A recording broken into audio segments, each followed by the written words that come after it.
Olá, olá! Boa noite, bom dia e boa tarde. Olha, a nossa quinta-feira maravilhosa chegou. Eu fico esperando, aguardando, ansiosa para esse horário. E o nosso Virando a Chave de hoje é com aquele convidado mega especial que eu falei para vocês. Então, ele tem história. Hoje nós vamos descobrir muita coisa que a gente ouve falar sobre Ratanabá, o que é Ratanabá, onde fica, como é que aconteceu, toda essa história. Vocês fiquem à vontade, todas as pessoas que estiverem entrando e estiverem aqui, toda hora eu vou falando, vocês façam perguntas, porque esse é o momento de descobrir muita coisa, porque ele é desbravador, ele é um dos componentes que ele entra lá na selva mesmo. Então, com vocês agora é Elton Marques. Seja bem-vindo, Elton. Olá, boa noite. Desde já, muito obrigado pelo você aceitar fazer a live comigo no meu canal.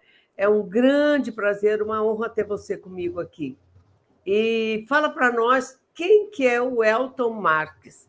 Porque eu vi assim, eu assisti uma live sua e fiquei muito encantada. Aí eu vi esse rapaz tomando tereré. Ele é de Brasília. Mas o que esse menino está tomando tereré lá em Brasília? Em Brasília não toma tereré. Aí ele vai contar para nós da onde ele é, aonde ele nasceu. Conta aí, Elton. Seja bem-vindo. Olá, boa noite, Sheila. Muito obrigado pelo convite. Eu gostaria de agradecer imensamente, principalmente aqueles que vão nos assistir, seja de manhã, à tarde, à noite, de madrugada. Estou muito feliz. E para mim é muito importante, estar somando e agregando, os conhecimentos que todos nós buscamos a vida inteira, ainda mais agora com todas estas descobertas, que através de Dáquila estamos revelando para o mundo. Eu sou Elton Marques, tenho 41 anos, sou natural de Dourados, Mato Grosso do Sul, nasci no dia 22/8/81, às 20 horas da noite exatos, e a minha trajetória começa quando aos 12 anos de idade, eu comecei, juntamente com o meu pai, a frequentar a região que antigamente, lá em 1990, na verdade, minto, quando eu tinha 10 anos de idade. Quando eu tinha que gracinha, bem novinho mesmo. Quando eu tinha 10, 11 anos de idade. E o Urandir. Exatamente. À esquerda aí de quem assiste, à minha direita, meu pai, Oswaldo. E à minha esquerda, à direita de quem assiste, aí o Urandir, aí nos seus 20 e poucos anos, de idade. Então, o meu pai naquela época frequentava, pelo trabalho que ele exercia, na época, em 1990, ele era encarregado de levar os pesquisadores da Universidade Federal do Mato Grosso do Sul à região dos quilombolas, da comunidade dos quilombolas, que até hoje estão presentes em Dáquila Pesquisas, na região de Zigurates, que antigamente se tinha o nome de Furnas, justamente porque era uma região de difícil acesso, para vocês terem uma ideia, para vocês que nos acompanham, para chegar, para deslocar aqueles 35, 40 quilômetros, às vezes se levava 1 ou 2 dias, dependendo do clima. Se chovesse muito, a gente tinha que aguardar, você ficava ilhado, esperando os rios ali abaixarem o nível para poder atravessar com aquela Toyota antiga, somente ela que entrava ali. E naquela época, aí tem uma foto, da estrada, de uma das estradas, que chegavam a Zigurates, a Dáquila Pesquisas. Isso ali era a gente voltando do rio, para ver se o rio já tinha abaixado, porque não tinha como passar. Então, a localidade era de difícil acesso, né? Não se tem hoje as estradas que conhecemos, né, atualmente. E levávamos aí em torno de 5 a 7 horas para chegar ali na localidade. E esses pesquisadores, o meu pai, ele levava justamente porque na época estava tendo muito surto, agora me fugiu, a leishmaniose. Estava tendo um surto de leishmaniose na região e muitos quilombolas estavam falecendo por conta, né? Então, meu pai levava os pesquisadores justamente para capturar os mosquitos em loco, para poder fazer as pesquisas e, enfim, chegar hoje nos resultados que nós temos aí das vacinas que têm que serem tomadas. E, na ocasião, meu pai, ele conheceu alguns habitantes locais e começou a frequentar a região fora do trabalho. E, com isso, eu, né, o acompanhava, e naquela época nós já víamos muitas coisas, mas não dávamos a mínima importância. Era avião, era estrela que brilhava, era tudo menos, né, os fenômenos, né, que posteriormente passaríamos a ter a ideia, né, da grandiosidade que é você vivenciar essas experiências. Mas depois eu descobri porque que meu pai me levava, porque eu tinha que abrir as 29 porteiras que existiam para chegar até a região. Bem interessante. Sabidinho seu pai, hein? Pois é. E numa dessas viagens, num destes finais de semana, o meu pai conheceu o Urandir, que era aquele homem que chegava ali na região, em 1993, dizendo que ali seria um local que o mundo inteiro passaria a conhecer. E o Urandir, naquela época, mudou-se, né, para o Mato Grosso do Sul. Ele era de Marabá Paulista, depois foi para Presidente Venceslau e chegou na região dizendo que ele tinha sido orientado, que ali seria um local, né, que ali era um ponto, né, eletromagnético muito forte e que o mundo inteiro passaria a conhecer aquele local. Na época, né, natural, tá maluco, né, isso aí, tá sonhando, né, e se criou uma amizade e um vínculo muito forte, né, com a minha família, com meu pai em específico, né, e eu passei a frequentar a região, assim, eu deixava de ir para as discotecas da vida, né, ali dos anos 90, e passei aí a frequentar praticamente 2 vezes ao mês com meu pai, né, e comecei a acompanhar o meu pai e o Urandir. E eu comecei a notar que toda vez que eu ia ali para Furnas, né, eu voltava diferente, eu voltava assim com uma vitalidade, eu voltava cheio de energia, né, eu vou mesmo tendo toda ali a rotina de estudante, né, eu voltava assim com mais disposição para o estudo. Enfim, eu troquei a minha adolescência por estar frequentando ali a região hoje de Dáquila. E fiz muitas descobertas, né, como, por exemplo, as crateras. Eu lembro da primeira vez que eu descobri a primeira cratera lá no morro. Eu lembro de um local que eu descobri onde tinha muitas pedrinhas discoides, né, e esses locais existem até hoje, né, inclusive uma das minhas, desde aquela época, está aqui nas minhas mãos. Eu também tenho, a minha está por aí, eu tenho várias também. Olha que legal. E eu sempre tive esse espírito aventureiro, né? Essa motivação aventureira, né? Eu andava sozinho naquela época ali na região, né? Sem ter trilha, né? Justamente porque eu sentia a necessidade de estar ali desbravando, sumindo no morro, pegando ali nos galhos, né? Indo no platô, né? Eu tenho assim em minha memória as imagens, né? Daquela época, né? Uma época que a gente ia para lá dormir em barraca, né, que a gente começou ali a limpar, né, aquela área ali na enxada, né, com o pé mesmo, né, abrindo ali o cerrado, e tudo começa justamente nesse período mágico, né, o período em que tudo ali as coisas aconteciam assim, sem a gente ter conhecimento do que era. O Urandir tinha conhecimento, né, ele tinha toda essa instrução passada para ele, né? E ele começou a nos orientar naquela época, justamente passando essas informações. E as histórias, elas, assim, são várias, né? Várias experiências, vários momentos, né? E os registros daquela época era através das máquinas de filme, então algumas fotos, né, eu tenho disponíveis, e tem um acervo também que eu tô buscando para integrar esse arquivo. Aí, por exemplo, é uma imagem ali onde tem o refeitório, né, em Avalon, de frente para o morro, né, o Hangstar, que vocês conhecem. E a vegetação era exatamente o que se vê aí abaixo, né? Uma vegetação, né, de cerrado, né? Um relevo típico. E, assim, onde dormíamos em barracas, né? O primeiro chalé que foi construído, eu lembro até hoje. Foi uma luta, né? Foi uma dificuldade para levar tijolo ali para construir. A gente levava em carros, né?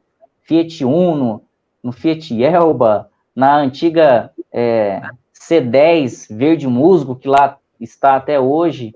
Então, assim, era realmente a dificuldade naquela época de chegar era muito grande. Mas o prazer, né, de estar ali, né, para iniciar esse legado, né, para a humanidade, voltando às palavras iniciais do Urandir, são motivos de grande orgulho e principalmente uma satisfação imensa de fazer parte dessa história. Daí que começa, porque ali também, né, já foi garimpo, né, Elton? Meu cunhado esse dia estava contando que o pai dele, né, o seu Miguel, ele foi garimpeiro, ele tinha garimpeiro não, ele tinha lá um pessoal que trabalhava para ele ali no garimpo. Ele pegava as pedras e levava para outro lugar, né, para vendia fora ali, né? Isso há muito tempo, né? E como é que sai o Elton sai ali de Dáquila, menininho, e vai chegar lá em Ratanabá? Vocês estão querendo saber?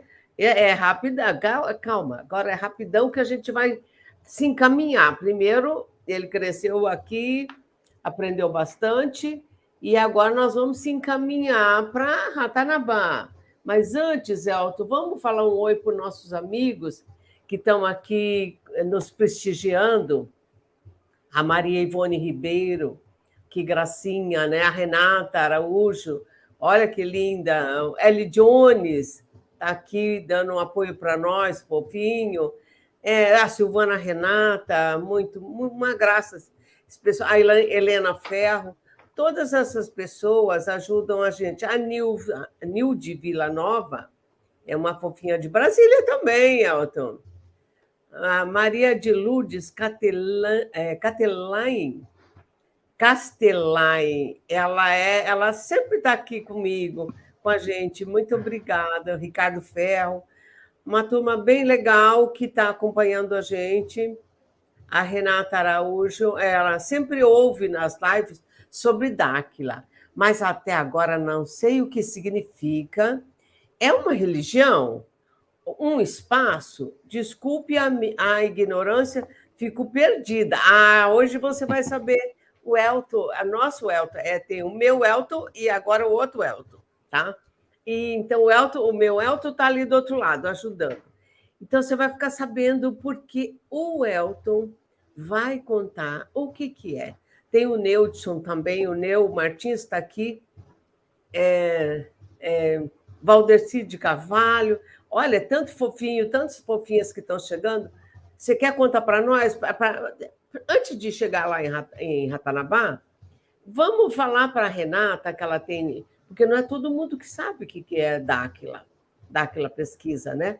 E vocês que estão aí, eu já vou pedir se ajudar mais um pouquinho a gente, dá lá um like bem gostoso, compartilha, se inscreva no nosso canal. Essa é uma maneira que você tem de nos ajudar, porque aí a gente, cada dia que passa, aumenta o canal e mais entusiasmo nós temos de fazer mais lives para vocês, lives interessantes. Eu não falo que aqui é virando a chave, então, Renatinha, agora se prepara, porque agora o Elton vai virar a chave. Vamos lá, Elton. Então, eu vou pular esse período da minha adolescência até os 17 anos, onde eu faço o concurso para o Corpo de Fuzileiros Navais da Marinha do Brasil, que é a tropa de elite da Marinha, e sou aprovado no concurso. E com 17 anos, né, 18 anos completos, eu ingresso, né, na carreira no Corpo de Fuzileiros Navais.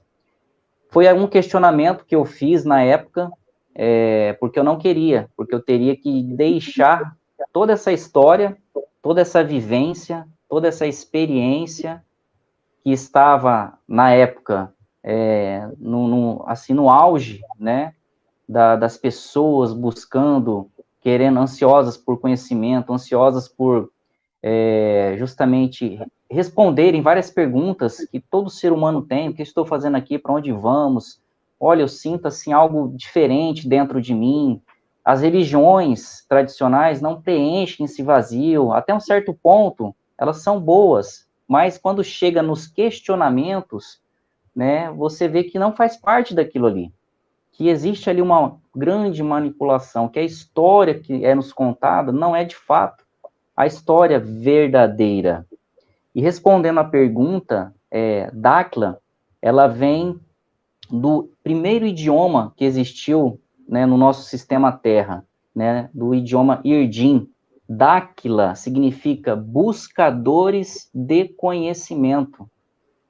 E nós que sentimos essa inquietação, essa ansiedade por querer conhecer assuntos totalmente fora da caixa que nós somos submetidos, nós começamos a desbravar vários outros caminhos em busca dessas respostas.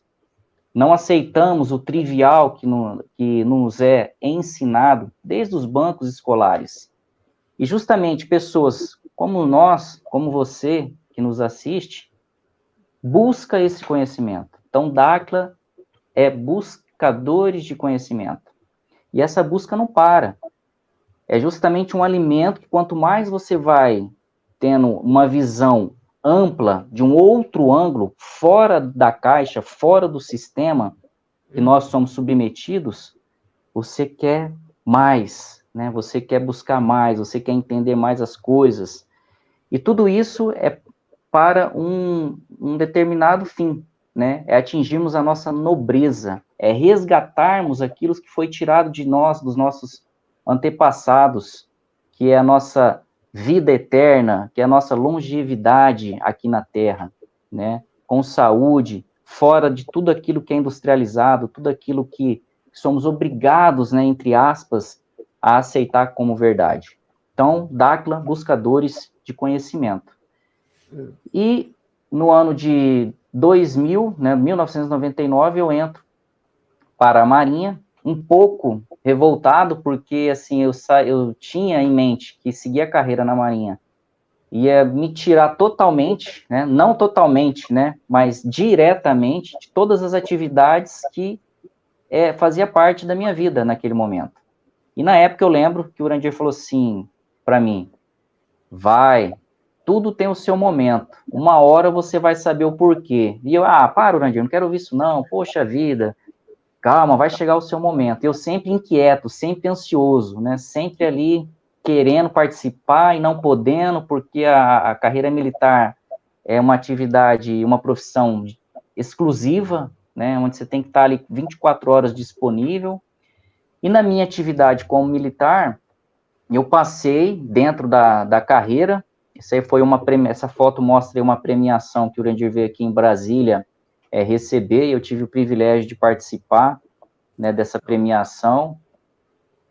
E justamente nessa fase, eu comecei realmente a me dedicar. Eu comecei a fazer vários cursos dentro da instituição, operações, né, parte de operações no Pantanal, selva, operações aéreas, operações anfíbias, né, fluviais.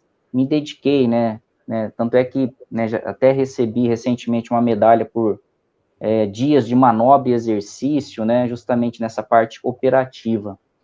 E chegou um momento, nesse caminhar, né, que eu pude contribuir de uma forma, assim, na minha visão, excepcional, porque Dáquila foi o primeiro grupo, né, de pesquisadores independentes a embarcarem em um navio e chegarem no continente antártico, algo assim que até hoje não se teve outro grupo a conseguir essa conquista, né? Você participa de um processo burocrático gigantesco dentro do governo e poucas instituições, poucos grupos conseguem, de fato, pisar no solo antártico. Então, essa foi minha primeira contribuição para a Dáquila, para esses buscadores de conhecimento, né? No primeiro documentário da Terra Convexa. Para quem não teve a oportunidade de assistir, assista, porque ali já é realmente um virar de chave. Ali realmente, nesse documentário, você tem a ideia, né, de como somos enganados pelo sistema, né? Então, eu aconselho todos a assistirem. No YouTube, né, já é um pouco mais difícil de você localizar, mas se você insistir, você encontra. Mas depois podemos deixar o link também para as pessoas verem, né, acessarem, muito importante. Então, essa foi minha primeira participação, né, um momento em que eu fiquei ali realizado, né, do tipo, poxa, fiz algo importante, que veio a contribuir para um documentário que muitos, né, até hoje, criticam, mas nenhum deles, inclusive a Rede Globo, não aceitou refutar os experimentos, né? Não aceitaram contradizer aquilo que Dáquila mostrou a todo o mundo, né? Que é com relação à planicidade das águas, com relação aos experimentos que ali são colocados, né? Então, é muito fantástico. Eu aconselho vocês viajarem. Para quem não assistiu, assiste de novo, porque é muito importante. Realmente ali é uma quebra de paradigmas. Muitas pessoas viram a chave quando assistem esse documentário. E continuei minha trajetória, né? Continuo ainda, né? Já tenho 23 anos aí de carreira dentro da instituição, e chegou o momento de Ratanabá, né? Onde, né, o Urandir me incumbiu de selecionar uma equipe de operações especiais habilitados em atuarem em operações aéreas, anfíbias, né, fluviais e terrestres, né? Os fuzileiros navais são a única tropa, né, do mundo especializado nesses 3 tipos de ambiente. O exército terrestre, a aeronáutica aéreo, né, a marinha o mar e rios, e os fuzileiros navais atuam nessas 3 tipos de operações. E eu fiquei muito feliz, né, de receber este convite, né, uma responsabilidade imensa, né? E nesta foto aí, estamos, né, eu ali ao centro, ao meu lado direito, esquerdo de quem assiste, o Bacelar e o Wallace, né? E eu, né, 3 militares aí de forças especiais, né, preparados para esses tipos de ambiente. E à esquerda, o nosso nobre amigo, arqueólogo e geólogo, Saulo Neri, né? Eu digo um desbravador, assim, fenomenal, que dentro ali da sua carreira como arqueólogo está fazendo toda a diferença, né? E, que é o mais importante, com coragem, né? Com coragem de realmente trazer para o mundo, né, a comprovação, né, através aí do projeto que está sendo montado e a confirmação, né, de Ratanabá. E aí o nosso presidente de Dáquila, né, Urandir, né, nesse momento aí é um momento pré-voo, né, um voo de reconhecimento que nós fazemos para conhecer a região. Antes de entrarmos, né, no mundo, né, de Ratanabá, que é essa polêmica, né, que até hoje muitas pessoas não acreditam, falam que aquilo ali não existe, que é invenção, que apenas nós queremos, né, nos mostrar, nos autopromover, né? E fora as chacotas que são feitas, né? As pessoas realmente elas são condicionadas a pensarem dentro dessa caixa, né? Que nós não fazemos mais parte há muito tempo. Então, Sheila, Ratanabá, assim como na Suméria, né, que existem ali as tábuas cuneiformes, né, que datam, né, das primeiros registros, né, da nossa história, da origem da humanidade, né, na Mesopotâmia. Hoje a Suméria, né, ela estaria localizada ali no sul do Iraque, com o Kuwait, margeada, né, pelos dois rios, né, Eufrates e Tigre, né, a Suméria nada mais é aquele que está entre dois rios, né, que vem da origem ali do Jardim do Éden, né, onde iniciou a criação do mundo. Mas existe algo muito importante que na história, né, principalmente nessas tábuas sumérias, né, nos textos, que diz que quando houve o dilúvio que limpou, varreu todo o nosso planeta, muitos rios mudaram de curso, né, tudo foi alterado, né? E com essa alteração, a região da Amazônia, né, há bilhões de anos atrás, existia a capital do mundo, né, aonde os Murius, que foi a primeira civilização, né, os construtores, né, do mundo que aqui habitaram, o local deles era justamente ali, né, em toda a Amazônia. E Ratanabá, a sua tradução, né, ela vem ali do Irdim também, assim como Dáquila, né, buscador de conhecimento, que é dos reinos para o mundo, né? Ali era um grande reino, né, um reino, né, de comércio, onde toda a civilização vinha para essa região, e ela foi justamente, assim, soterrada, né? Soterrada, e após esse soterramento, após esse dilúvio, se foi ali, teve ali toda a vegetação que hoje nós conhecemos, né? E que o mundo inteiro tem um interesse, assim, uma fome por aquela região amazônica, que todos nós conhecemos. Não vou nem entrar nessa esfera política, porque, né, já estamos cansados de saber sobre isso. Aqui a gente deixa a política de lado e conta a história bonitinha, como foi, porque você eu fiz questão de trazer você, Elton, porque já tem o live aqui com a Isa Pavão, que é uma estudiosa, ela foi lá, ela ficou lá, também participou de expedição, como você. Então, são pessoas que não falam abobrinha, não. Não foi fácil você chegar até lá. Eu sei a história, daqui a pouco você vai contar mais, né? É muito complicado. Mas aí o pessoal, a Renata também quer saber se você largou a sua carreira militar para se dedicar à pesquisa de Dáquila. Você largou? Não, eu sou militar da ativa, né? E na realidade nunca estive fora das atividades. Deixei de participar, como mencionei agora há pouco, diretamente durante um bom período. Mas tudo tem um propósito na nossa vida, né? Então, assim, sou militar da ativa ainda, de carreira, mas desempenho essas pesquisas, né, paralelamente, nos momentos em que eu consigo, né, adequar a agenda com a minha profissão, né?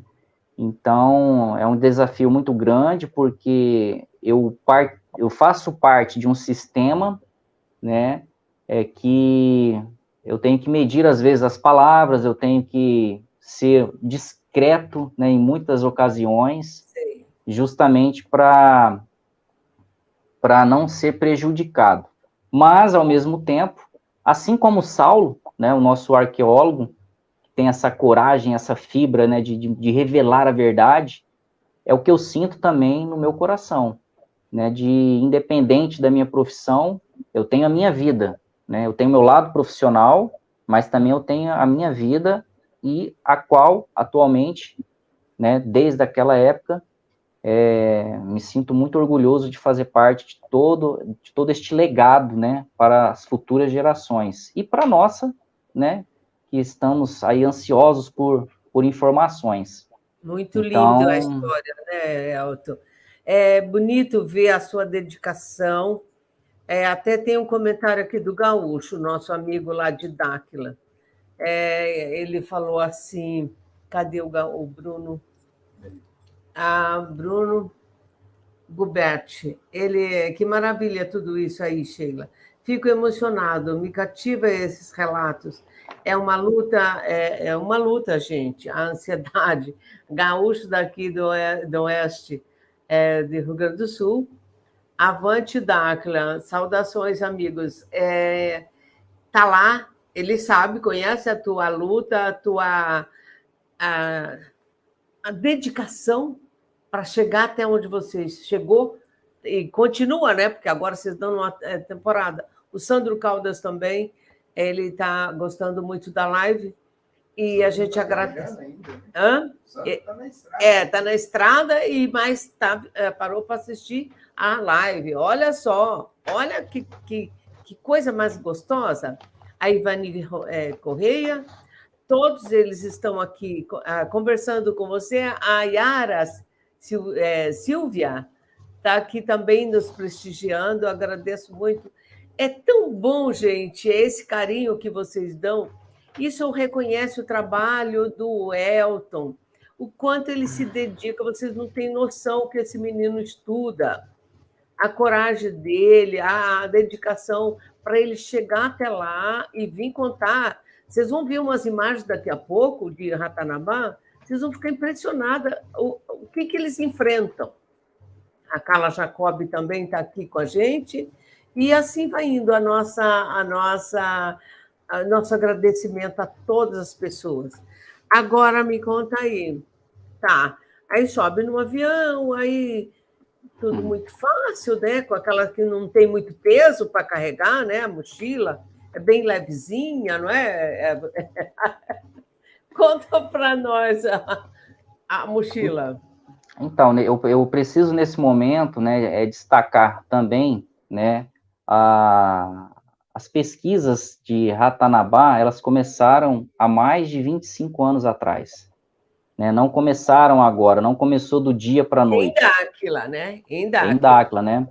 Então, o Urandir, né, e todos os coordenadores que estavam, né, desde aquela época, sempre, né, orientados, né, pelos parceiros, né, sempre também, né, desbravaram, até chegar em Ratanabá, teve um longo caminho, né, um caminho que começou em São Lourenço, começou em Jequitiba, São Paulo, né, com algumas marcações, alguns vestígios, né, depois foi para o litoral paranaense, e essas marcações, essas indicações, né, os levaram a São Miguel das Missões, no Rio Grande do Sul, onde, né, o principal, e dali, né, através do caminho de Peabiru, né, e dali os levaram à Nova Braslândia, né, em Rondônia.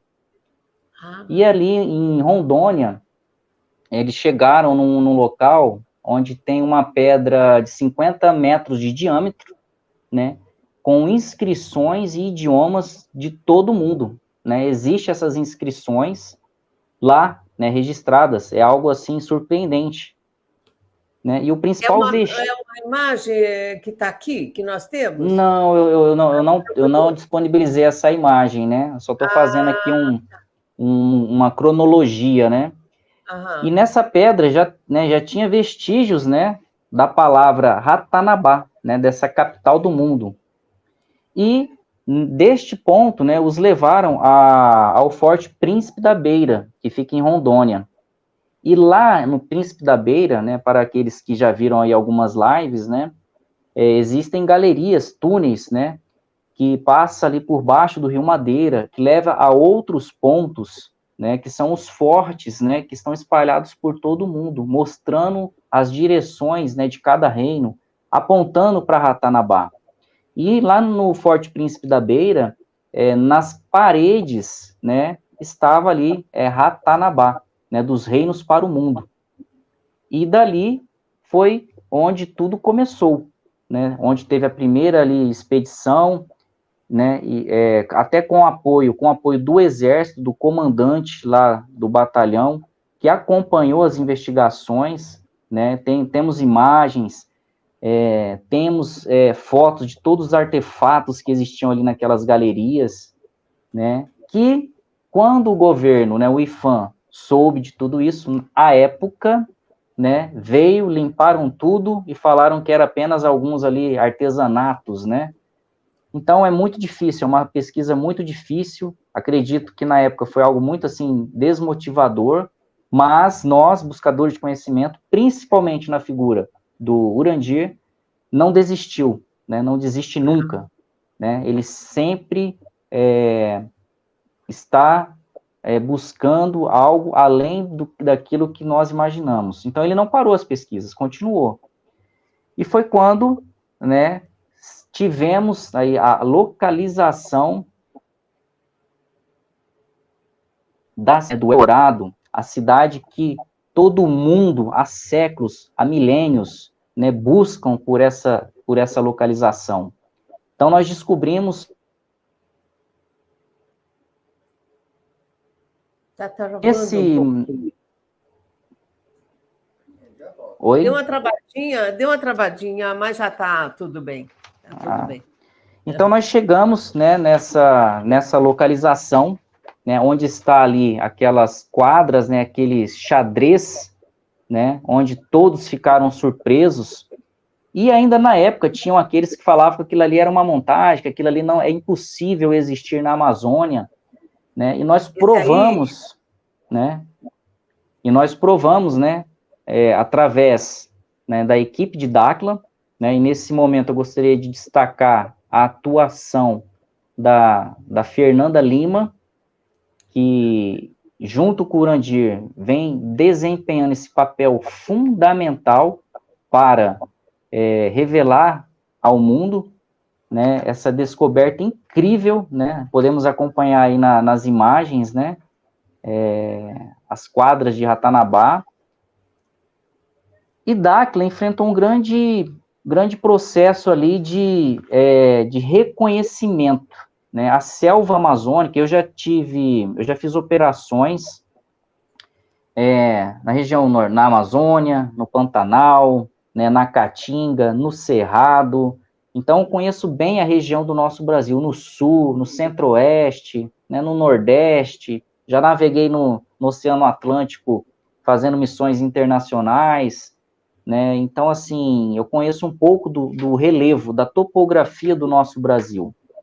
E eu confesso, Sheila, que quando eu vi as primeiras imagens, né, que foram captadas pela equipe de Dakhla, né, eu fiquei, assim, surpreso, né, inicialmente, né, fiquei, assim, impactado, porque não é algo normal, né, principalmente na Amazônia, nós termos aquele tipo de relevo, né, um relevo ali de planície, de repente ali um relevo de planalto, né, onde encontram-se essas quadras, né, e aí é apenas um ponto, tá, existem muitos outros pontos a serem aí revelados, né, mas esse, de fato, para quem quiser pesquisar no Google, só colocar ali Ratanabá, que já vai ter um ponto ali, né, que aparece essas linhas, né, muitas pessoas já sobrevoaram, mas nunca tiveram ali o interesse de pesquisar o porquê. E quando o Dakhla localizou, né, esse pequeno ponto de Ratanabá, começaram-se as grandes revelações, né, iniciaram as grandes revelações. E a primeira que foi feita, né, em local, foi justamente o Lie Detection Ranging, que é justamente aquela detecção de luz, né, através do laser, que ele faz aquele mapeamento de toda a região, que retira a vegetação, mostrando apenas ali o solo, né, ele faz tipo uma limpeza, é como se eu viesse aqui com a maquininha, raspasse o meu cabelo, ia ver ali as cicatrizes, ia ver ali o que eu aprontei na infância, né? Então é isso que acontece, né? Nessa tecnologia. E nós já temos também a tecnologia que é justamente a detecção do radar, a penetração do radar no solo, né? Então, nós já temos também o GPR, que é conhecido, que nós vemos o que está abaixo do solo. Então, na superfície do solo e abaixo do solo. E quando, né, foi revelado através do LIDAR, né, do LiDAR, né, LIDAR, né, o que havia ali, né, muitos cientistas, muitos pesquisadores, né, falou, opa, não, mas sempre existiu ali, né, as civilizações ali na Amazônia sempre existiram, mas de fato mostrar se realmente ela existe, investigar, fazer a pesquisa, sair do escritório, né, levantar e fazer a pesquisa ao invés de ficar vendo o que outros falaram, por exemplo, tem um pesquisador famoso da USP que fala que é impossível a existência de vida ali, que aquilo ali não existe. Ou seja, mas será que ele foi lá em pesquisar? Não, não foi, né? Então é muita crítica e nada de concreto. Enfim, né, tendo aí são muitas informações, né? Mas eu gostaria de ler rapidamente aqui uma parte, né, do laudo. Sim. Deixa eu pegar aqui. Não é novidade para ninguém que essas estruturas urbanas, né, até recentemente que na Amazônia boliviana foi encontrada, né, pirâmides, então, ou seja, os vestígios são enormes, né, da existência, né, de várias cidades perdidas, né, como, por exemplo, a Cacó, a Caim, o Fir, né, que são regiões que existem essas histórias, né, inclusive tem até um filme, né, A Cidade Perdida de Z, que o coronel Faust veio à época, né, um inglês que veio à época atrás dessa cidade perdida e desapareceu, né, assim como vários outros, né, desapareceram. E eu gostaria só de frisar aqui algo muito, muito interessante, né, sobre esses resultados. Só pegar aqui.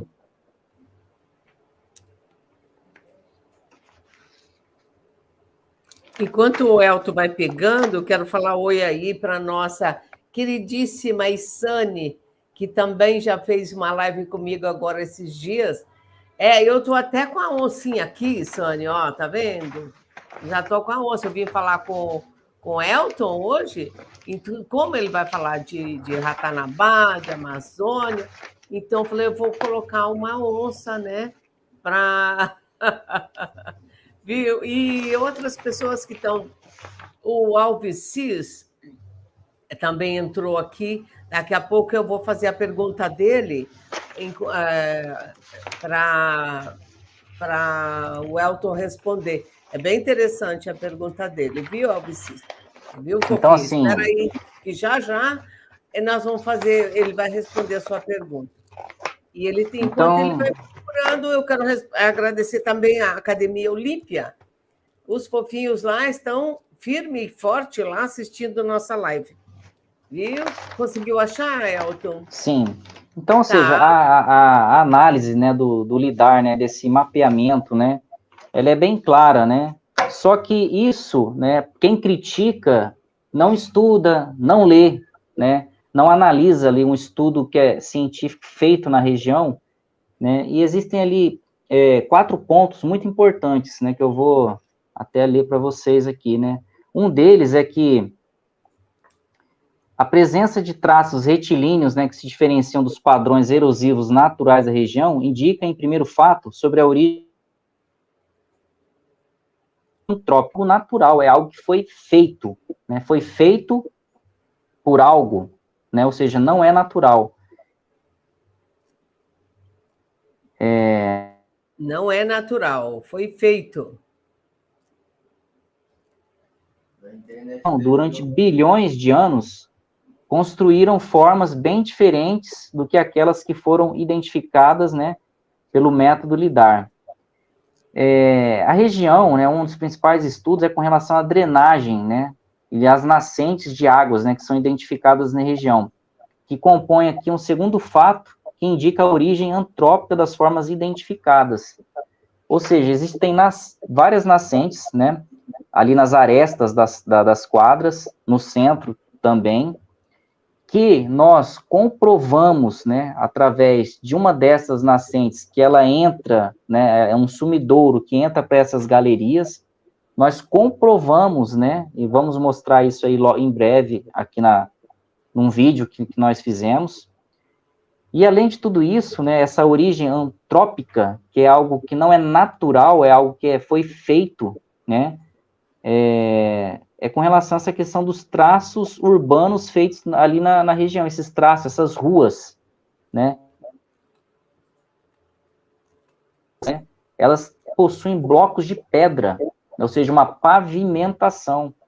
E nós podemos, né, em loco, comprovar essa...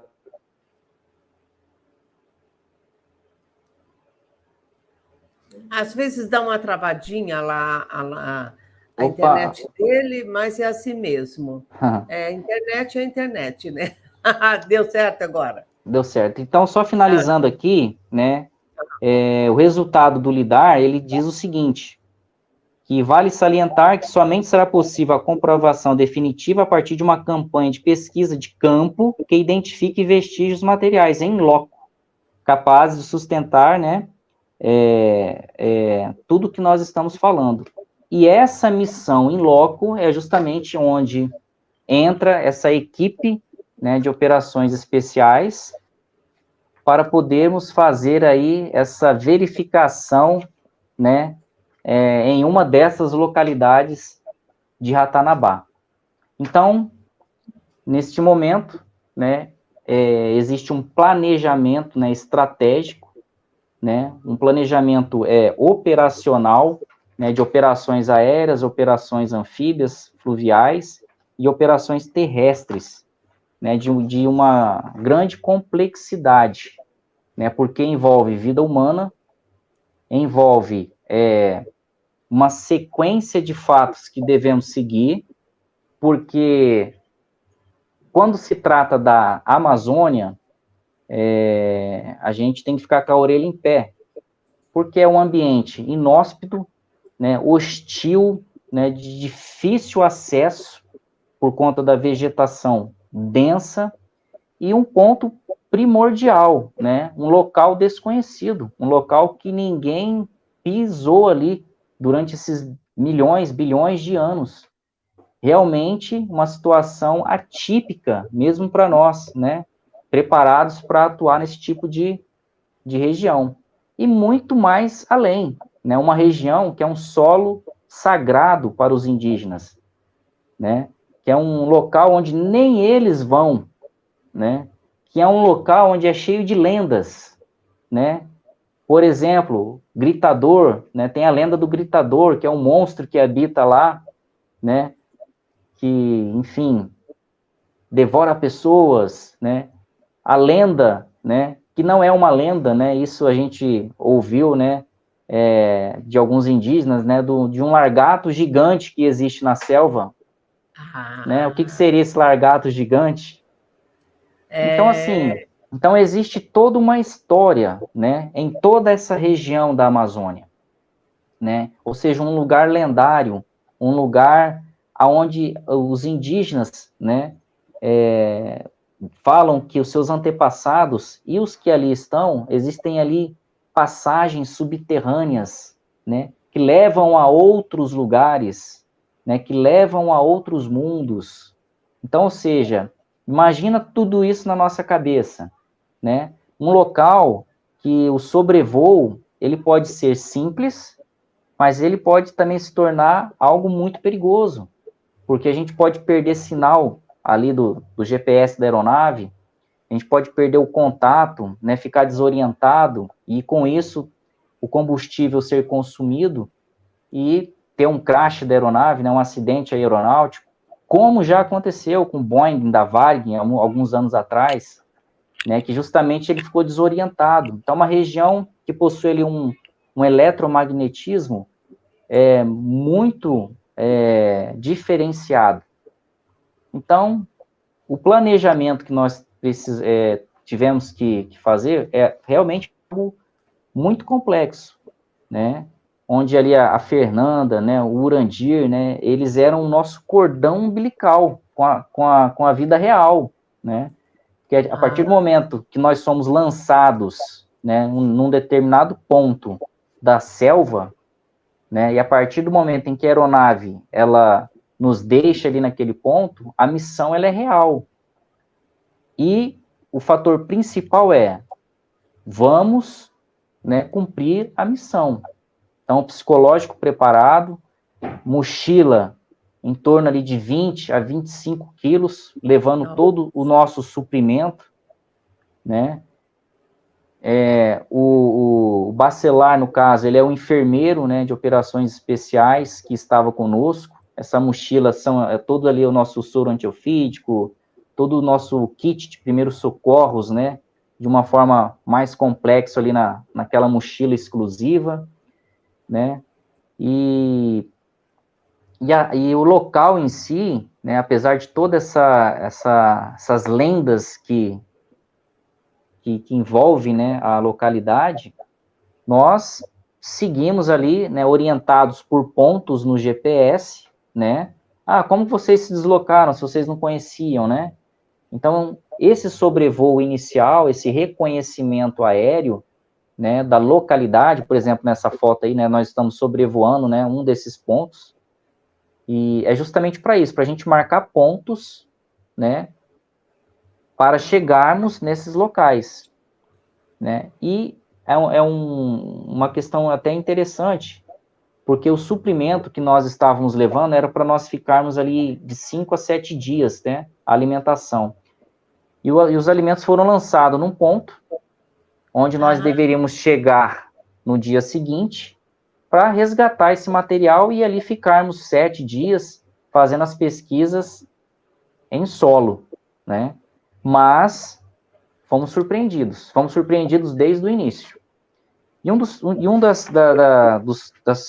dos fatores principais que eu destaco é que antes de nós adentrarmos a selva, né, nós pedimos, né, nós fizemos ali uma concentração e na frequência que nós estávamos ali, naquela energia de cumprir a missão, nós pedimos autorização aos seres elementares, aos espíritos da natureza, né, solicitando a proteção, solicitando, né, que eles nos acompanhassem, né, pedindo de fato uma autorização, né, isso é algo que nós temos que ter sempre, né, porque nós estamos adentrando num outro mundo, né, num mundo desconhecido, né, um local onde ninguém esteve, né, nessa nossa geração.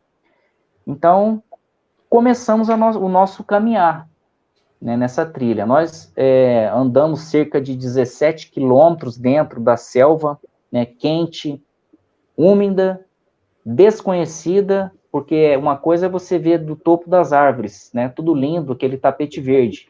Outra coisa é você estar em solo. Aliás, que foi quase que nós não vimos solo, porque durante esse caminhar nós passamos por vários locais alagados, como por exemplo aí nessa foto. E locais que a gente não tinha conhecimento, né, de profundidade, a gente tinha que cruzar esse caminho, né, e aí você passando num local desse, né, já pensou ali uma anaconda ali só esperando uma comida, né, mas eu confesso que em nenhum momento a gente pensou nisso, né. E no primeiro dia, né, por volta das 16h30 da tarde, dentro da selva já está noite, já está escuro. Então a gente tem que parar, afastado, né, de leito de rio, né, dessa localidade mais úmida, fazer a limpeza de uma área, né, nós montamos as nossas redes de selva após essa limpeza, nós dormimos nessa, uma rede, mas ela tem uma proteção contra insetos, né, aracnídeos, enfim. E tivemos ali a primeira comprovação, né, de que é impossível pegar fogo, fazer uma fogueira na selva amazônica. Quatro adultos ali, tentamos de todas as maneiras possíveis fazer o fogo. Experientes, né? Experientes. Exatamente. Que é o fogo que vai nos proteger, né, dos animais, né, dos aracnídeos, né, de animais peçonhentos, né, cobras. É ele que vai nos trazer uma proteção, vai espantar esses animais. Então, nós fomos surpreendidos, nós não conseguimos fazer fogueira na primeira noite, olha só, né? Com tudo isso, né, nós não conseguimos fazer fogueira de hipótese alguma. Então, essa história que a Amazônia pega fogo, que é desmatamento, tá absurdo, isso é tudo papo furado. O que provoca o desmatamento são ali as propriedades privadas que fazem esse desmatamento abusivo, inclusive até soterrando vestígios de Ratanabá. Porque se o IPHAN, né, ele descobre que tem ali uma estátua, tem ali algo diferente, algo, né, que realmente não se tem registro nenhum, ele bloqueia aquela terra ali, né? Aí, ou seja, o proprietário não pode fazer mais nada. E como os proprietários já sabem disso, então eles não estão nem aí. Pode ter ali uma construção que eles quebram tudo e o negócio é abrir. E com esse desmatamento que é feito, é onde eles colocam incêndio justamente para reduzir ali, né, o material orgânico, né, a floresta. Mas que a Amazônia pega fogo, isso aí está comprovado, não pega. Nós tentamos de todas as formas e não conseguimos. Nós conseguimos fogo. É bom você falar isso, porque tem aquelas coisas lá que a gente escuta, né? Tanta mentiraiada lá que fala que, nossa, pega fogo, está acabando com tudo, estão acabando com tudo. E é por isso que eu gosto de trazer pessoas assim, experientes, como a Isane, que contou as coisas dela, da tribo dela. Hoje, por exemplo, ela estava comendo macaco, que o Deus superior dela, o grande Deus que ela fala, né? Ele permite que eles comem aquele tipo de alimentação, né? O macaquinho. E como é que é? Você você não terminou de contar para nós como é que você foi surpreendido? O que aconteceu com a alimentação de vocês? Que você começou a contar e não terminou. Foram buscar alimentação e chegou lá, o que vocês acharam? Então, aí nós fomos conseguir, então nessa primeira noite nós não conseguimos acender o fogo e continuamos o nosso caminhar, né, passando por vários pontos alagados, né, pontos que no retorno, né, eu passei com uma água batendo aqui no meu joelho. Quando nós voltamos, olha só, no outro 2 dias depois, praticamente, no retorno, quer dizer, um dia depois, né, no segundo dia no retorno, o local que bate água no meu joelho, né, aquele lago ali, né, já não dava mais pé para mim. Então, ou seja, nós tivemos que fazer ali uma natação, né, uma natação de sobrevivência para transpor aquele obstáculo, né. Então, assim, realmente, o caminho de volta já não era mais o caminho de ida. Então, é realmente algo ali que acontece, né, que nós tivemos essa dificuldade. Então, até chegar no ponto, né, no nosso objetivo, né, que foi justamente chegar nessas nascentes, porque as nascentes, elas revelam, né, as estruturas, né, ou seja, as pirâmides escalonadas, né, porque justamente esses locais é o que revela, né, para quem entende de arqueologia, sabe que essas nascentes, elas revelam essas estruturas. E foi onde nós descobrimos esse primeiro sumidouro, que a água, ela nasce ali, né, tem um fluxo de água contínuo, e ela simplesmente ela não continua, ela entra ali num sumidouro, né, que é justamente onde encontram-se as galerias, né. Olha só, que interessante. E o que aconteceu? Né? Lembra que eu falei que nós lançamos ali os nossos suprimentos, nossos alimentos principais, né? Aconteceu que quando nós chegamos no ponto onde estavam os alimentos, através dos pontos do GPS, para nossa surpresa, quase não havia mais alimento. Ou seja, os animais, formigas, né, o que se perdeu com o impacto, né, se perdeu todo. E durante todo o nosso caminhar, nós temos que conviver com as abelhas, né? Existem vários tipos de abelha, né, inclusive aquela africana, né, porque elas são atraídas pelo suor do nosso corpo, né, e pelo cheiro que se exala, né, elas são atraídas, então a gente tem que conviver com elas. No rosto, você tem que tirar ali de levinho, né, para não agredir elas, então você tem que conviver, ter esse psicológico de estar o tempo todo com elas. Manter uma calma, tranquilidade, né? Sai daqui, fofinha, olha, vai para lá. Nossa! Exatamente. E elas são o tempo todo, né? As abelhas, assim, são as companheiras, né? Que nos acompanham tanto na ida quanto na volta. E quando nós vimos que o nosso suprimento ali, né, não daria para 2 dias, né? Ou seja, a missão ela teve que ser abortada em tese, né?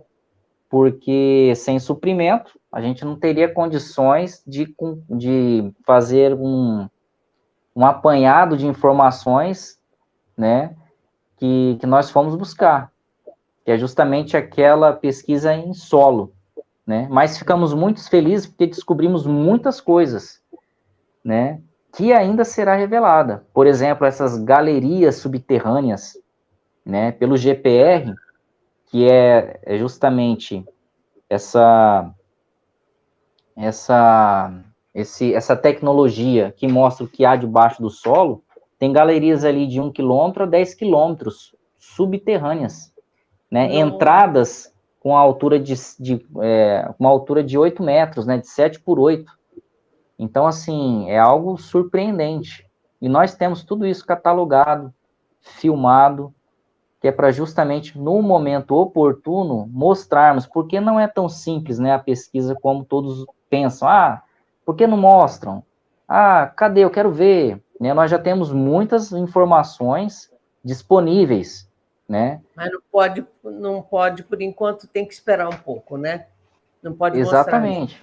Mas, assim, as informações que nós já temos, né, disponíveis, como, por exemplo, nós descobrimos embarcações, né, da época dos fenícios, da época dos vikings, né? Existem 7 embarcações, né? Uma delas, né, todas elas a gente já localizou, que estão naufragadas ali em Ratanabá, né? Existem rios subterrâneos que nós revelaremos muito em breve.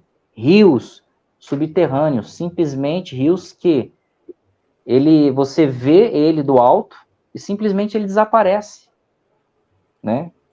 Embaixo do Rio Amazonas. Ele vai... São outros, tem ali um percurso, e eles continuam, eles somem da vegetação, somem do solo e continuam. Que interessante, né? Mais um pouquinho deu uma travadinha. Mas, olha, gente, vocês sabiam disso?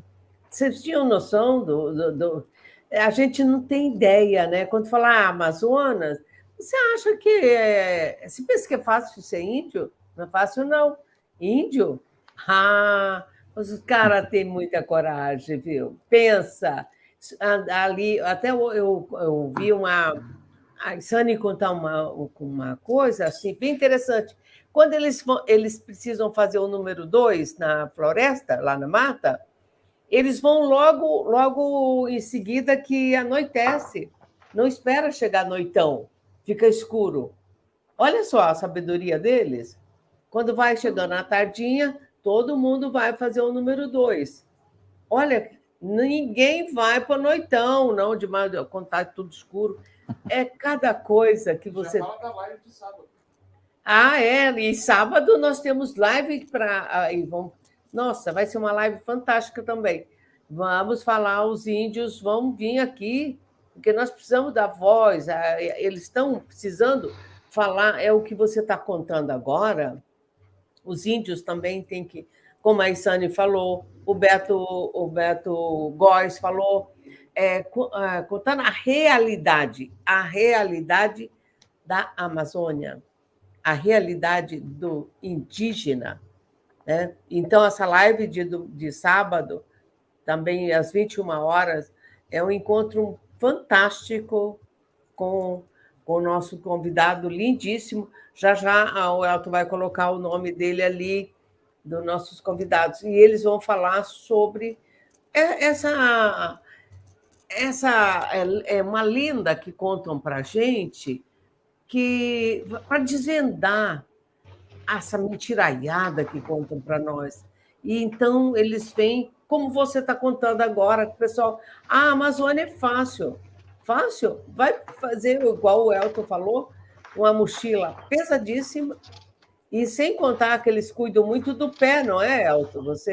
Eu vi você falando, a preocupação que vocês têm com o pé, não é? Nas missões de selva, né, uma das principais características é você manter o seu pé seco assim que você tiver a primeira oportunidade.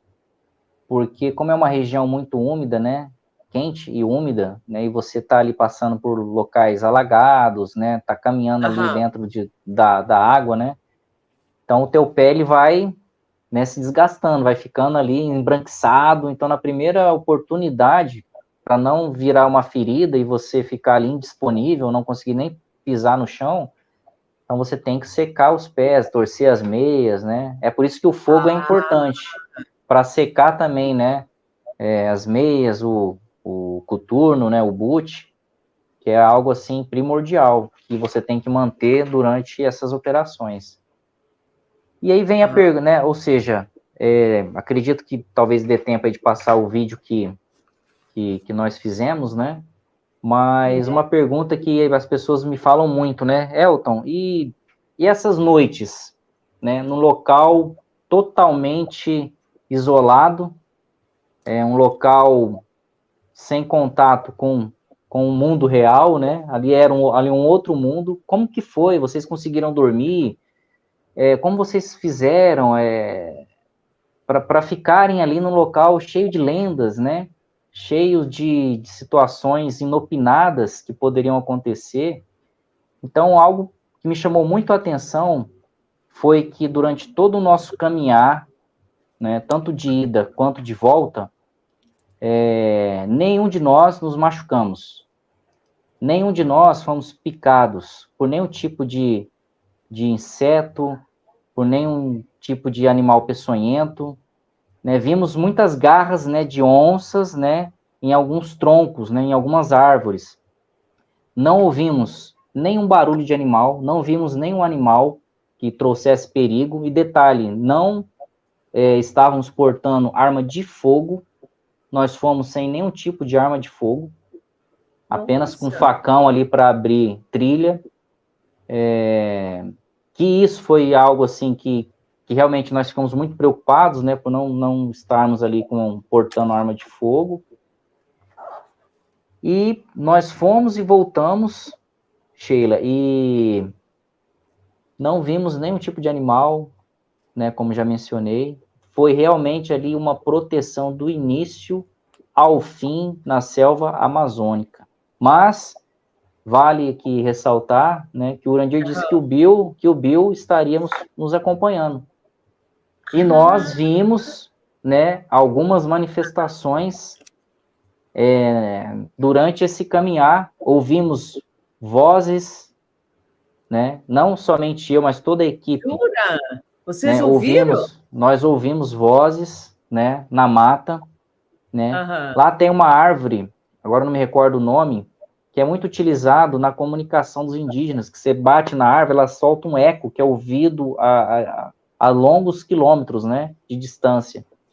Nós ouvimos durante um trecho essa batida, né, e aquela sensação do tempo todo estarmos sendo acompanhados, aquela sensação que a gente está caminhando e tem alguém caminhando, nos vendo, nos protegendo, né? Então nós tivemos essa sensação assim à flor da pele. E a experiência que eu trago de lá é uma experiência única, né? Realmente eu não tenho palavras para descrever. E é algo que eu já estou observando em mim, que é justamente essa sensação de estar voltando para casa. É como se lá eu estivesse em casa. É como se a energia dali, aquela frequência, trouxesse uma vitalidade no meu corpo. E essa vitalidade, essa sensação de nobreza, essa sensação de praticar o bem cada vez mais, de olhar as pessoas com outros olhos, é algo que realmente, assim, está, assim, contagiante dentro de mim. Não somente de mim, mas como os outros da equipe também.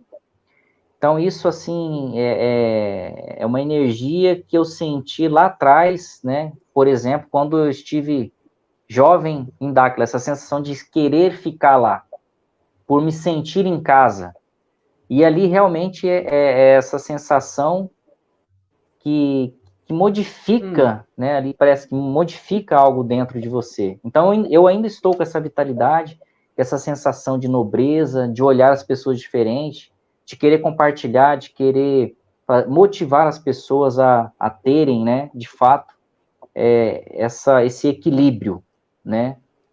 E, principalmente, nós temos que sair dessa frequência horrível que é manipulada para nós, atingirmos ali os nossos acima de 33 Hz, para nós atuarmos nessa frequência da prosperidade, da saúde, né, da boa alimentação, né? Então é algo assim único, né? Tem a Vanice Luiza, ela falou: boa noite, Elton, Sheila e Elton, a todos. Parabéns por essa live cheia de informações e com um convidado dimensional exemplo. O Elton é um exemplo mesmo de tanta dedicação. Aí o Alves Is colocou lá: orgulho, obrigado pela missão que estão fazendo. A gente tem que se sentir muito orgulhoso de ter esse pessoal com tanta coragem, indo lá trazer essa informação para nós, né? Aí a Ivani Correia, maravilhoso ouvir uma pessoa como o Elton, um potencial de pesquisa, conhecimento e profissionalismo. É tanta informação que a gente vê, profundo, muita pesquisa, não é uma coisa artificial, e isso é porque vocês estão começando, né?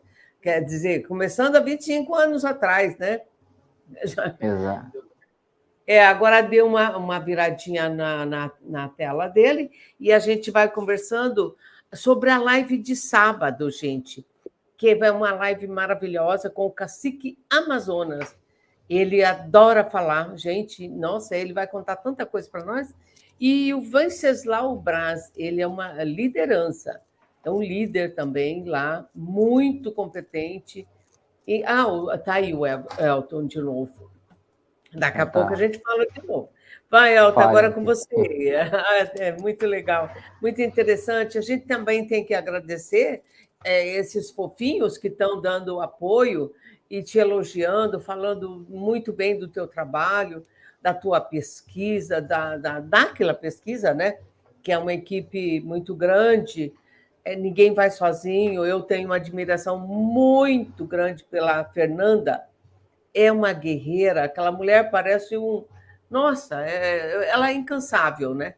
E então, diz que só que tem um probleminha, ela não pode ficar com fome. Vamos fofocar dela agora, né? E Fala, Então, a Fernanda, como eu mencionei, né, lá no início da live, ela foi o nosso cordão umbilical, porque além de todas essas situações, né, dentro ali da selva, né, nós tivemos realmente uma situação real de sobrevivência, onde nós tivemos que colocar em prática o que nós vemos geralmente nos filmes aí, ó, só pode tomar um pouquinho de água, ó, não temos alimento, vamos racionar aqui o que tem. Por quê? Éramos para ser resgatados de um determinado ponto, né, que nós tivemos que voltar, e nós fomos resgatados quase 3 dias depois. Nossa. Então, nesse período, nós ficamos isolados, sem contato com o mundo. Por quê? Porque a Amazônia tem disso, né? O tempo, né, o teto não era favorável a voo.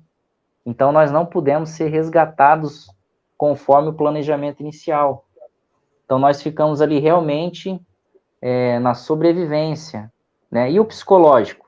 Ó, voltem que nós vamos, né, resgatar vocês. Aí nós voltamos. Aí o helicóptero não pôde vir no primeiro dia. Aí o psicológico já fica como, né? Caramba. No segundo dia, não veio. Só no terceiro dia, quase que ele não pôde vir. Então, é uma operação de grande complexidade e muito mais do que isso, né? De pessoas que realmente devem estar com o seu psicológico preparado para o inopinado. E muito mais do que isso, né? Um cuidando do outro, né? O espírito de equipe, né? Ou seja, um cobrando o outro para tomar água, porque na selva você caminha, você transpira muito, e às vezes não te dá sede. É o que acontece, às vezes, quando se caminha muito na selva. Então, você caminha, transpira, e você não recompõe os minerais, né? Aí, quando você tem sede, você já está passando naquele ponto que você está passando mal. E aí, quando você entra nesse estado de, né, de passar mal, aí que é o perigo. Então, nós fomos juntos, voltamos juntos, né, protegidos aí pelo nosso Bill, né? Tivemos as nossas experiências, né? De ouvir né, a vozes, né? De ver, né, a manifestação das canéplas, de ver a manifestação das luzes, né? Inclusive até o Saulo, acredito que ele deve estar nos acompanhando, vai ver essa live. Teve um momento que ele falou assim: nossa, e agora? O que vamos fazer, tal? Eu falei: não, calma, tenha calma, tudo vai dar certo, né? Nós estamos acompanhados. Então, assim... Você estava tranquilo. Você passa mesmo. Você é tranquilo, né? Você é bem, bem tranquilão. E você também tinha certeza que não estava sozinho, né? Parece que o Não. Urantir também falou para vocês, né? Vão Sim, ele porque você. falou O que ele falou? que uma da nossa preocupação era justamente a gente ter uma certa proteção, né? A gente está indo para a selva, então a gente, né, tinha que estar ali com armamento, né? Para alguma eventualidade, algum encontro ali com um animal, com uma onça, né? Com um gritador, com um desse largato gigante, né? Então a gente ter algo ali para poder dar Ser mais tempo de correr, surpreendido, né? dar mais tempo de correr.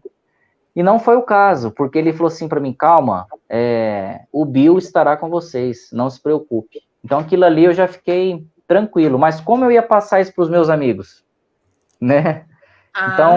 Então assim, realmente foi uma situação que, né, a gente tem que ter o controle emocional de todos têm que estar num nível vibracional idêntico, né? Porque se um cai, pode afetar o outro, e aí é onde acontece aquelas confusões, enfim, mas nada disso aconteceu, né? Pessoas altamente preparadas, profissionais competentes, né, com determinação, garra, profissionalismo, né? Então, assim... Uma curiosidade que eu tenho assim. Agora, me fala uma coisa. Tudo é possível. Você está lá na selva, tudo pode acontecer. De repente, alguém cai e fratura, machuca, torce o pé, não consegue andar. Como é que vocês vão tirar aquela pessoa até levar lá, onde vocês vão encontrar com o helicóptero para pegar vocês? Numa selva. Supondo que na selva, num determinado momento, alguém fratura, alguém é picado, né, ou acontece alguma fatalidade ali, um incidente, acidente, nós temos o preparo, né, para poder controlar ali uma hemorragia, uma fratura, né, dar ali os primeiros socorros, né, improvisar uma maca, né, dependendo, né, da gravidade do ferimento, providenciar uma maca para retornar com esse indivíduo para o determinado ponto de resgate. Então, nós temos essa preparação, né? Agora, como eu falei, Nós fomos resgatados quase 3 dias depois do previsto. Então, nós teríamos que realmente, se houvesse acontecido qualquer fatalidade, preservar a vida ao máximo ali, né? Independente da situação que pudesse ter ocorrido, né? Entendi. Outra curiosidade muito grande, que eu tenho certeza que eles também têm curiosidade, é assim, vocês não viram nenhum bicho, não escutaram barulho de nenhum bicho, assim, olhando assim, um passou lá, o outro passou aqui, vocês não viram nada.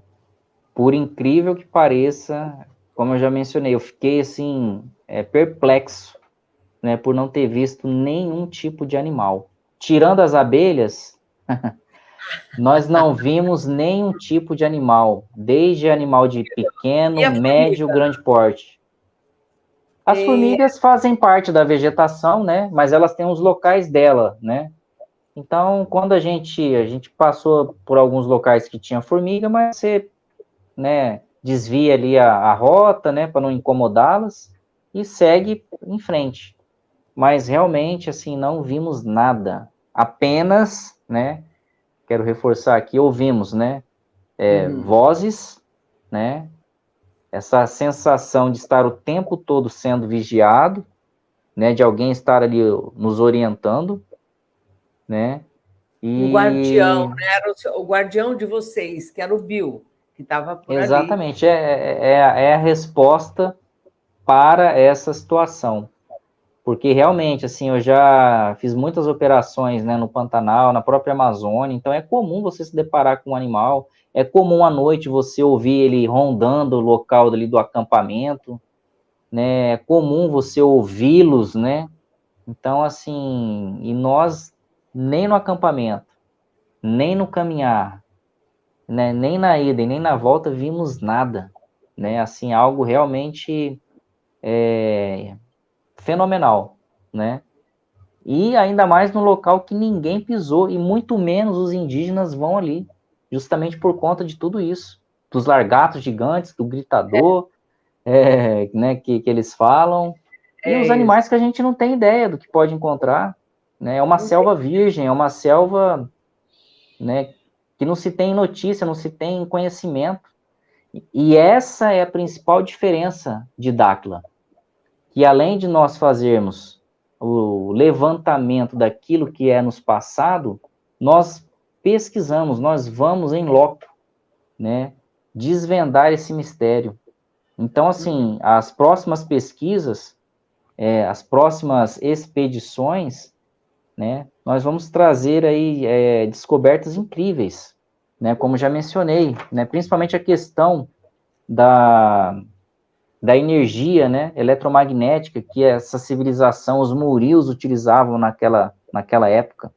Nós vamos ter acesso, por exemplo, imagina só quando nós tivermos acesso à biblioteca que ali existe, porque Nossa, há de convir que quando teve ali o dilúvio, que foi um momento inopinado, muitas pessoas, né, foram pegas de surpresa, né? Então, ou seja, como são as pessoas daquela época, né?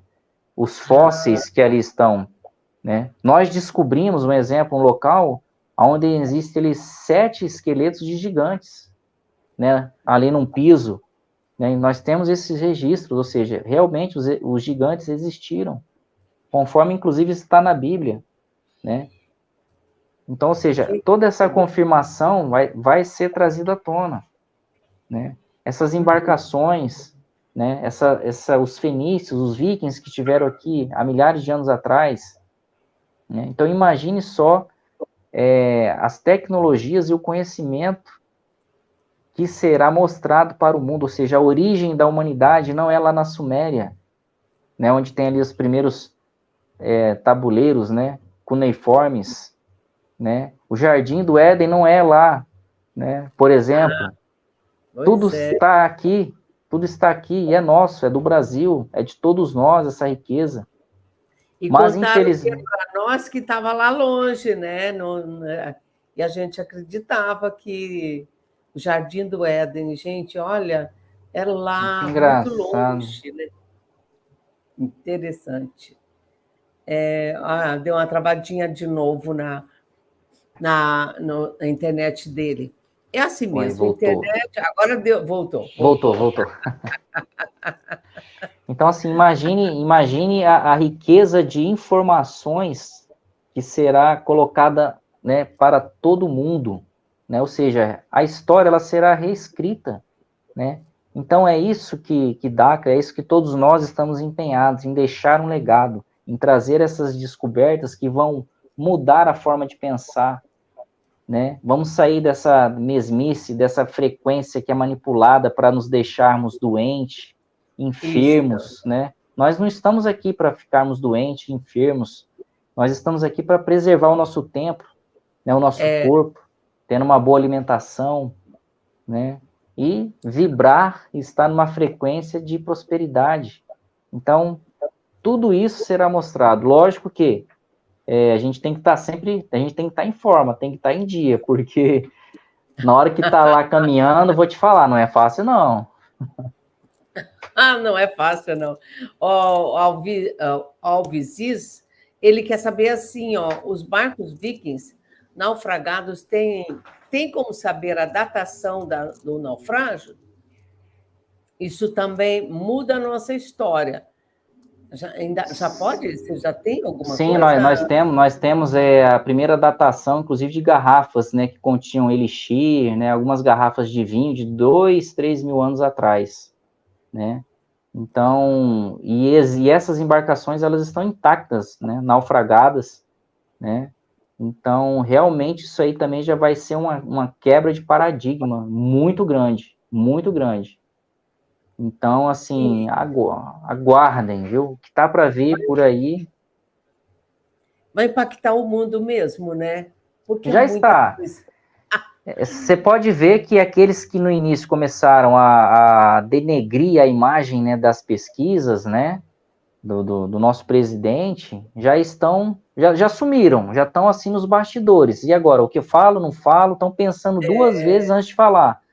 Porque eles estão vendo, né, através das imagens, através das pesquisas, do trabalho sério que está sendo desenvolvido, né? A gente não quer ganhar aplausos dessa velha mídia, a gente não quer dizer que somos melhores que ninguém, muito pelo contrário. A gente quer, de fato, trazer a verdade para todos. Isto, Elton. Agora, a gente também tem que tirar o chapéu por Andir, né? O Minho, esse homem é terrível. Ele não desiste, ele não cai, ele cai em pé, né? Ele está aí, não, vamos, porque era para ele. Quanto que ele já foi massacrado? Nossa Senhora! E ele não desiste. Não, eu vou mostrar, eu vou deixar, eu vou fazer história. O mundo vai ficar sabendo. E o mundo já está sabendo, né? De tudo isso que existe. E outra coisa que ficou para trás, uma pergunta da Renata, se é uma religião, se Dáquila é uma religião. Não, Dáquila não é uma religião. Dáquila são pessoas, como eu já falei, né, buscadores de conhecimento, né, que acreditam, principalmente, né, que nós estamos aqui justamente para fazermos a diferença e mostrarmos a verdade, né? Então, Dáquila não é uma religião, né? Lá nós não temos um culto, nós não temos ali uma cartilha que deve ser seguida, nós não temos ali uma pessoa que é ali a única pessoa, né, que sabe de tudo, não. O pregador, né? Exatamente. Isso. Lá não existe o pregador, não existe o pastor, não existe o padre, enfim, né? Estou dando alguns exemplos aqui. Lá não, lá todos somos nivelados de acordo com aquilo que nós estudamos, buscamos, né? Então, não é religião, né? Lá, pelo contrário, lá você terá todas as suas respostas respondidas por você mesmo, né? Eu vi até algum comentário, né? Ah, mas lá vocês são igual essas seitas, tomam alguma coisa, todo mundo fica doido, começa a ver as coisas. Muito pelo contrário, lá nós abominamos qualquer tipo de uso de droga, de bebida, enfim, alcoólica, né, que faz mal à saúde. Lá nós preservamos a saúde. Inclusive, nós aconselhamos a desintoxicação do nosso corpo, né, para justamente nós termos ali uma energia, uma frequência para termos esse contato com esses nossos parceiros. Então, a busca é individual, o crescimento é individual, e lá todos nós vibramos na mesma energia, no mesmo propósito. É verdade, porque as pessoas acabam achando que é uma religião, que é uma seita, qualquer. Não, é buscando conhecimento mesmo, buscando conhecimento. Agora que vocês estão sabendo, tem gente que quer saber também quem que é o Bill, porque não conhece, não tem esse tipo de conhecimento, né? A gente conhece o Bill e conhece também, agora o Urandir falou o nome dele, porque até então ele nunca tinha falado para ninguém o nome do Bill. Você quer falar para nós o nome do Bill? Então, foi revelado, né, que o nome do Bilu, né, do Bill, né, Edbel. O Edbel, muito Né, ele legal. o Bill é um ser dimensional, né, que se apresenta, ele possui, né, o controle da sua energia, então se apresenta de várias formas, né, desde ali de uma aparência de 1,40 m, né, até ficar acima ali de 2 metros, 3 metros, né. Então, as experiências que as pessoas têm com ele são diferentes uma das outras, né? Muitas semelhantes, outras, né, diferentes. Mas ali é ele, porque ele domina, ele tem o domínio dessa capacidade, né, bioplasmática, né? Isso. Mas Gente, vocês viram que não dá vontade de parar de falar com o Elton, né? Vocês notaram, já perceberam, né? Ele tem essa doçura, esse jeito gostoso de contar, e ele vai colocando, abrindo a cabeça da gente. É um virar a chave, virando a chave mesmo, que a gente vai descobrindo coisas novas. Quanta coisa nós ficamos sabendo hoje através dessa live, e eu quero convidar o Elton para ele voltar. Viu, Elton? Para você voltar, porque eu sei que a tua história também, ali em Dáquila, é muito bonita e muito longa. Por esse motivo que você chegou até Ratanabá. Nós encurtamos o caminho, porque a história, senão a gente ia fazer 3 horas de live ou mais, né? Mas eu quero que você venha contar o que você fazia, como é que foi o seu começo aqui em Dáquila, pesquisa, né? E eu quero agradecer imensamente o Elton por esse carinho dele, essa atenção muito gostosa que ele faz com esse trabalho, ele faz com o coração mesmo, ele se dedica e chama, ele vem com a maior humildade, ele é assim, não tem arrogância, ele não é prepotente, nada, ele quer passar informação, ele quer ajudar. Todos nós estamos aqui com esse propósito. Tem uma última pergunta. Faz. Uma última pergunta. É do Elton agora. Não, é do Sandro. A do Sandro Caldas.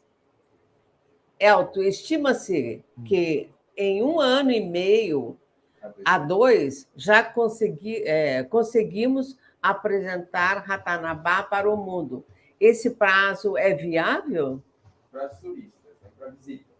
Para visita, porque para visita eu acho que eu vou, sabe? Mas nessas expedições aí, eu sou igual àquela japonesinha lá, que ela falou que vai esperar ter um lugar para poder visitar. O que você acha? Fala para nós.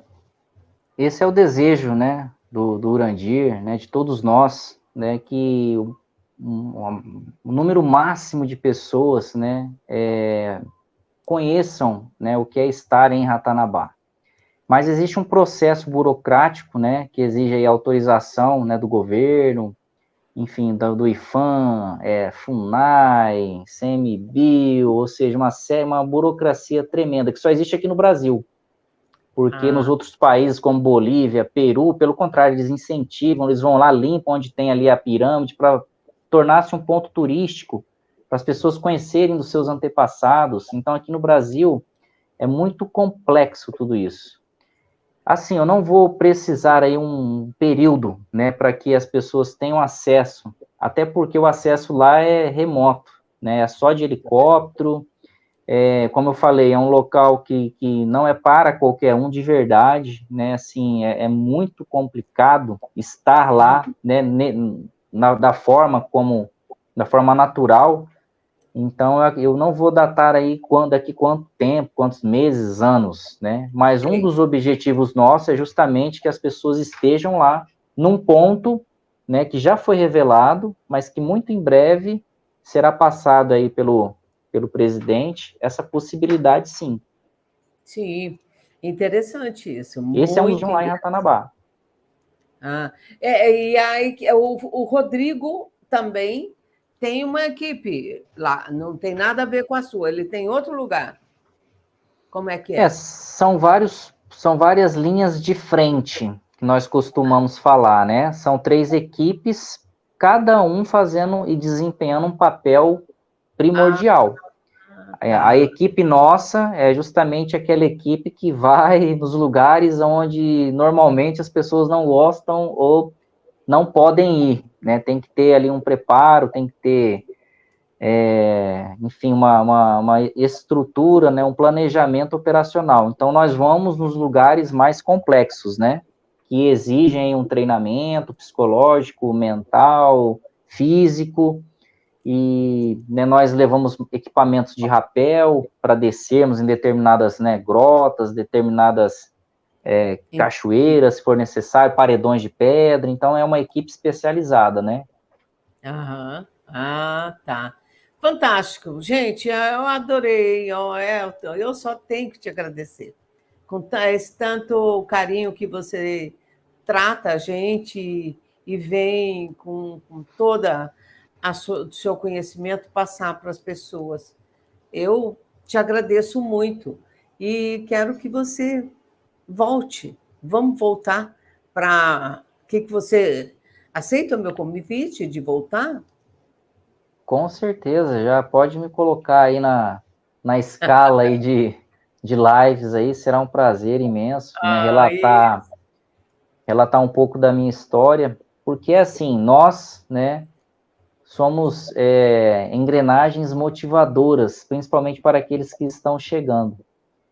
Então, assim como eu me motivo com a história, né, do Urandir, pode ser que eu consiga motivar, né, outras pessoas em busca da verdade, em busca do conhecimento, né, em busca dessa frequência de nobreza, que é o que nós precisamos, né, demais nos dias atuais, né, combater, né, esse governo oculto que já vem destruindo, né, né, a sociedade como um todo, né, dizimando a gente, né, através aí das químicas, né, ou seja, querendo a nossa morte. Então, será um prazer participar, pode contar comigo sim, né, eu tenho muita história para contar, né, principalmente desse período aí, né, que a gente pulou. Tá certo, muito obrigada. E eu quero reforçar, convidar vocês. Olha, sábado, 21 horas, horário de Brasília, aqui, com o nosso cacique. Quem assistiu os encontros lá em Dáquila, sabe que ele gosta de falar e ele fala a verdade. O cacique Amazonas, ele fala com propriedade. Ele é determinado. Olha, eu estou encantada, estou apaixonada por ele, viu? Tanto que o homem culto, porque a gente fala, o índio não sabe nada. Não sabe? Espera para vocês verem sábado quem é o nosso cacique Amazonas.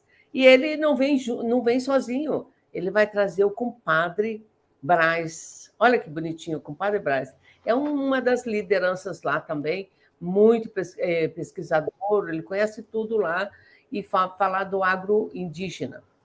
Então, como eu estou fazendo uma temporada, um sábado, fazendo sobre os indígenas, que isso eu quero passar também essa informação, e quero também passar a Ratanabá, continuar sempre passando para o pessoal como a Renata, outras pessoas que nunca ouviram falar.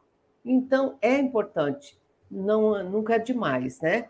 Então, muito obrigada, eu agradeço muito você, o seu carinho, até a próxima, e um bom final de semana para todos. Agradeço todos os fofinhos e as fofinhas que ficaram aqui com a gente até agora, e os que vão assistir, porque daqui a pouco eles vão assistir, amanhã ou à noite, né?